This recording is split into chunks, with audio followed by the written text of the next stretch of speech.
വിളക്കിൽ തൊടാതെ വീണ്ടും ലീഗ്. തങ്ങളെപ്പോഴും കാത്തു സൂക്ഷിക്കുന്നത് മതേതരത്വമാണ് എന്നാണ് മുസ്ലിം ലീഗ് അവകാശപ്പെടുന്നത്. തങ്ങളൊരു മതേതര പാർട്ടിയാണ് എന്നാണ് മുസ്ലിം ലീഗിന്റെ എക്കാലത്തെയും അവകാശവാദം. എന്നാൽ പ്രയോഗത്തിൽ അങ്ങനെ അല്ല എന്നുള്ളതാണ് യാഥാർത്ഥ്യം. അവർ ഒരു കാരണവശാലും നമ്മൾ പൊതുസമൂഹത്തിൽ ഇടപെടുന്നത് പോലെ മുസ്ലിം ലീഗ് നേതാക്കളോ അവരുടെ പ്രവർത്തകരോ ഇന്നേ വരെ മതേതരത്വം തെളിയിച്ചിട്ടില്ല എന്നുള്ളതാണ് യാഥാർത്ഥ്യം. എത്രയോ തവണയാണ്, എത്രയോ ചടങ്ങിൽ വെച്ചുകൊണ്ടാണ് ഈ നമ്മുടെ പൊതു സംസ്കാരത്തിന്റെ ഭാഗമായ നിലവിളക്ക് കൊളുത്തൽ എന്ന് പറയുന്ന ആ നിരുപദ്രവകരമായിട്ടുള്ള ആ ചടങ്ങിൽ നിന്നും അവർ വിട്ടുനിൽക്കുന്നത്. എന്തൊരു വർഗീയതയാണ് അവർ പരസ്യമായി പ്രകടിപ്പിക്കുന്നത്. ഇന്നലെയും അങ്ങനെ ഉണ്ടായി. ഒരു പൊതു ചടങ്ങിൽ വെച്ച് നിലവിളക്കിൽ തൊടാതെ അവർ മാറി നിൽക്കുകയാണ്. അമൃത് ഭാരത് പദ്ധതി പ്രകാരം നവീകരിച്ച പരപ്പനങ്ങാടി തിരൂർ റെയിൽവേ സ്റ്റേഷന്റെ ഉദ്ഘാടനം നിർവഹിക്കുമ്പോഴാണ് ലീഗ് നേതാക്കൾ നിലവിളക്കിൽ തൊടാതെ മാറി നിന്നത്. ലീഗ് നേതാക്കളായിട്ടുള്ള MLA Kurukkoli Moideen, PMA Sameer, Abdul Samad Samadani MP, ഇത്രയും പേരാണ്. വേറെ അവിടുത്തെ പ്രാദേശികമായിട്ടുള്ള മുസ്ലിം ലീഗിന്റെ നേതാക്കളുണ്ടായിരുന്നു. അവരാരും തന്നെ നിലവിളക്കിൽ തൊട്ടില്ല. ഇതിലെ മറ്റുള്ളവരെ നമുക്ക് മാറ്റിവെക്കാം. ഇതിലെ അബ്ദുൾ സമദ് സമദാനി എന്ന് പറയുന്നത് ലോകത്തെ മുഴുവൻ മതേതരത്വം പഠിപ്പിക്കുന്ന ആളാണ്.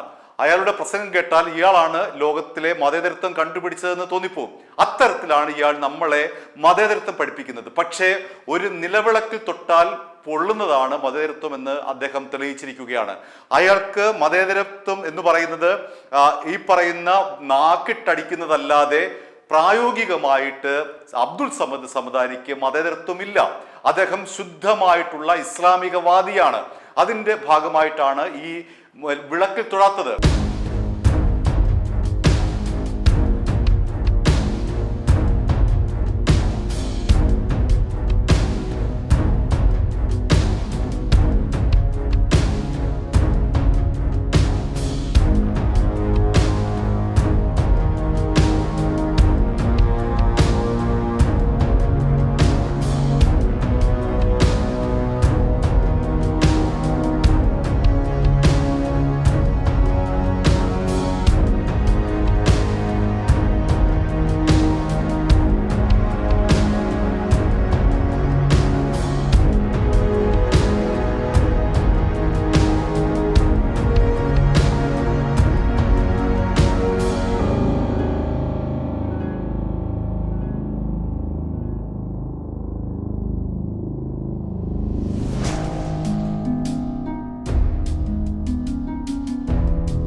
ഇവിടെ കഴിഞ്ഞ ജൂൺ, കൃത്യമായി പറഞ്ഞാൽ കഴിഞ്ഞ ജൂൺ മാസത്തിൽ ഫാത്തിമ തെഹ്ലിയ എന്ന് പറയുന്ന മുസ്ലിം ലീഗിന്റെ ചരിത്രത്തിലെ ആദ്യത്തെ വനിതാ MLA പേരാമ്പ്രയിലെ ഒരു ഫാമിലി റെസ്റ്റോറന്റ് ഉദ്ഘാടനം ചെയ്യാൻ പോയപ്പോൾ അവരവിടെ നിലവിളക്ക് കൊളുത്തിയാണ് ഫാത്തിമ തെഹ്ലിയ ആ റെസ്റ്റോറന്റ് ഉദ്ഘാടനം ചെയ്തത്. അവരുടെ മണ്ഡലത്തിലാണ്, പേരാമ്പ്ര മണ്ഡലത്തിലാണ്.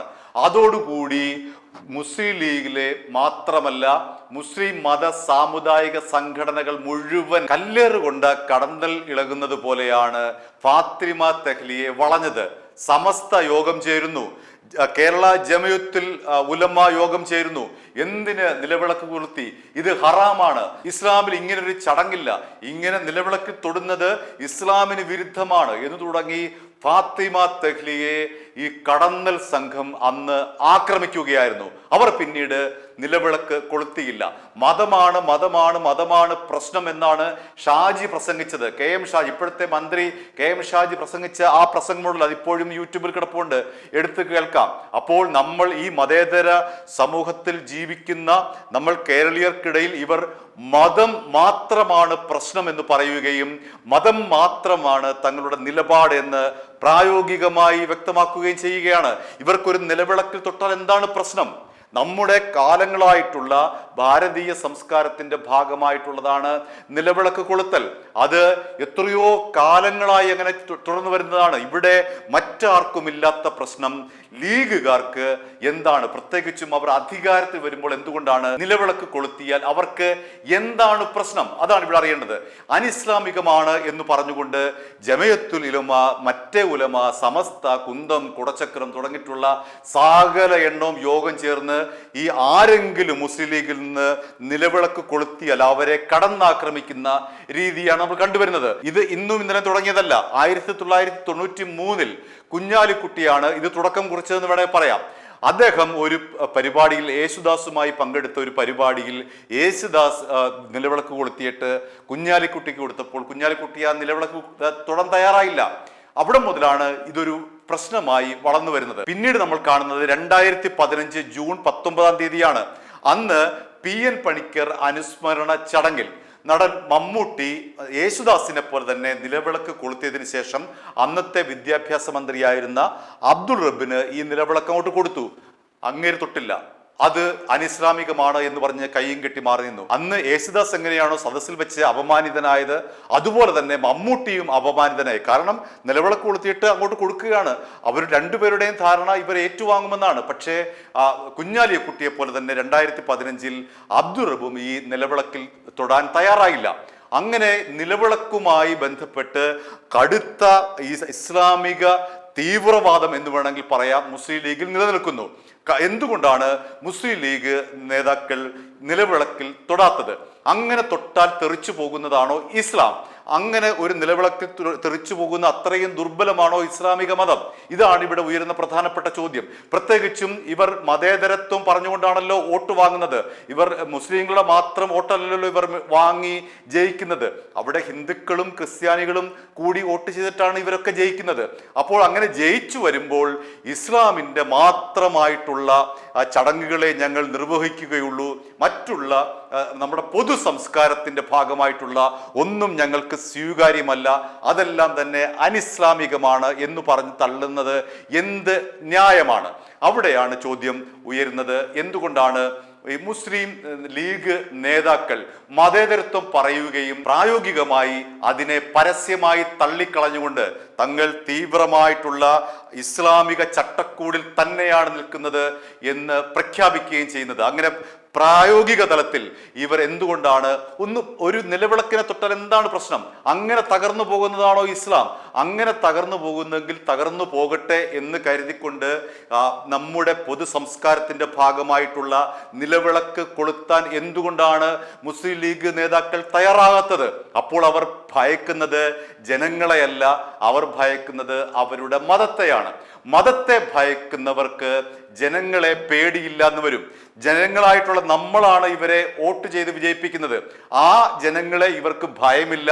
ആ ജനങ്ങളായ നമ്മളെ ഇവർ പുറങ്കാല് കൊണ്ട് തള്ളിക്കളയുന്നു. മറിച്ച് ഇവർക്ക് ആകെയുള്ള കടപ്പാട് എന്ന് പറയുന്നത് അവരുടെ ഖുറാനിക നിയമത്തോടാണ്, അവരുടെ മതത്തോടാണ്. അത് ഇസ്ലാമിലെ മാത്രമല്ല പ്രശ്നം.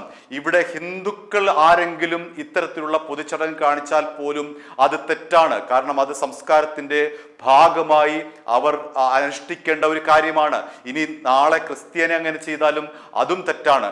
കാരണം നമ്മുടെ രാജ്യത്ത് പൊതുവായി ചില സംസ്കാരങ്ങൾ നിലനിൽപ്പുണ്ട്, പൊതുവായി ചില ചടങ്ങുകൾ നിലനിൽപ്പുണ്ട്. അതിലേക്ക് മതത്തെ ഇഞ്ചക്ട് ചെയ്താൽ അത് സമൂഹത്തിനുണ്ടാക്കുന്ന വിള്ളലുകൾ വളരെ വലുതായിരിക്കും. ഒന്നുകിൽ മുസ്ലിം ലീഗ് ഷാജി എടുത്ത നിലപാടെടുക്കുക, മതമാണ് ഞങ്ങളുടെ പ്രശ്നം, ഞങ്ങൾ മതാധിഷ്ഠിതമായിട്ടുള്ള പാർട്ടി തന്നെയാണ്, അങ്ങനെ കൃത്യമായി പറയുകയും അങ്ങനെ മതത്തിന്റെ നിയമം അനുസരിച്ച് മാത്രം സമൂഹത്തിൽ ജീവിച്ച് കാണിക്കുകയും ചെയ്യണം. ഒരിക്കലും ഇവർ മതേതരത്വം പറയരുത്. എന്തിനാണ് നിങ്ങൾ മതേതരത്വം പറയുന്നത്? എന്തിനാണ് മുസ്ലിം ലീഗുകാർ മതേതരത്വം പറഞ്ഞ് വോട്ട് വാങ്ങുന്നത്? എന്തിനാണ് ഇവർ മൈക്ക് കിട്ടുമ്പോൾ മതേതരത്വം പറയുന്നത്? ഇവർ കൃത്യമായി തന്നെ ഇസ്ലാം മതത്തിൽ ഊന്നിക്കൊണ്ട് ആ മതത്തിന്റെ മാത്രം ചട്ടക്കൂടിൽ വളർന്ന് ആ ചട്ടക്കൂടിൽ മാത്രം നിലനിൽക്കുകയും ചെയ്യുക. പൊതുസമൂഹത്തിൽ ഇടപെടുമ്പോൾ ആ മതത്തിന്റെ മാത്രം ആൾക്കാരാണ് ഞങ്ങളെന്ന് പരസ്യമായി പറയാൻ എന്താണ് മടി? നിങ്ങൾ എന്തിനാണ് മതേതരത്വം മതേതരത്വത്തെക്കുറിച്ച് വാതോരാതെ മൈക്ക് കിട്ടുമ്പോൾ സാധാരണക്കാരെ പറ്റിക്കാനായി പ്രസംഗിക്കുന്നത്? അങ്ങനെ പ്രസംഗിക്കാൻ പാടില്ല. ഒന്നുകിൽ നിങ്ങൾ ഇസ്ലാമിന്റെ ഭാഗമായി ഉറച്ചു നിൽക്കുക, അതല്ല എങ്കിൽ മതേതരത്തെക്കുറിച്ച് മിണ്ടാൻ പാടില്ല. i2i News, an eye for truth. i2i News subscribe ചെയ്തിട്ടില്ലാത്തവർ ഇപ്പോൾ തന്നെ സബ്സ്ക്രൈബ് ചെയ്യുക. നോട്ടിഫിക്കേഷൻ ലഭിക്കുവാൻ ബെൽ ബട്ടണും അമർത്തുക.